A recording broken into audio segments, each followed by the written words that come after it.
In a major success for the ongoing Nasha Mukt campaign, the GRP and RPF apprehended a cannabis smuggler at Agartala railway station on Friday. The joint operation led to the recovery of 21.77 kilograms of dry cannabis, estimated to be worth approximately Rs 4 lakh in the illicit market.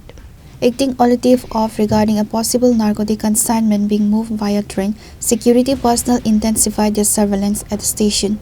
During a routine check, Debarma's suspicious behavior caught the attention of the officers.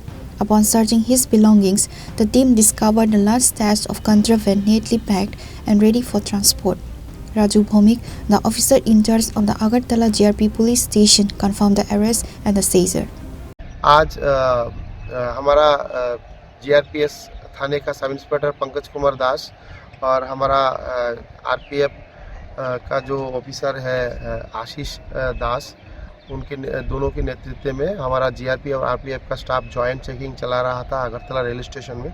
तभी उन लोगों ने ये किया कि notice किया कि एक बंदा, ट्राइबल बंदा, जो नॉर्मली गेट से जो पैसेंजर जाता है वहाँ से ना जाकर ये जो पार्किंग एरिया है उस जगह होकर वो स्टेशन में घुसने का कोशिश कर रहा है।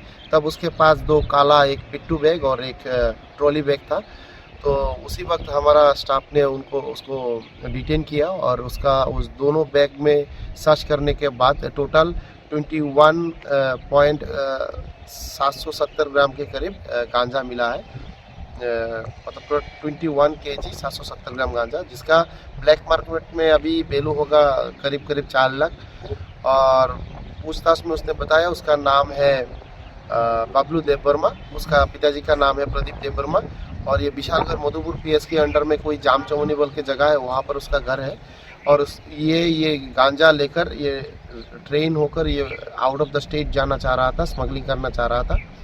तो अकॉर्डिंगली हम लोगों ने उससे ये सभी गांजा हम लोगों ने सीज किया है और उसके अगेंस्ट में एक NDPS के धारा मुताबिक, एक्ट मुताबिक उसका केस लेंगे और उसको अभी हम लोग इंटरोगेशन भी करेंगे। कौन कौन इसके साथ और भी इन्वॉल्व है उनको भी हम लोग अरेस्ट करेंगे। A case has been registered under the NDPS Act. The accused is expected to be produced before the court soon with a plea for police remand. Pure report, Jenny Khorang.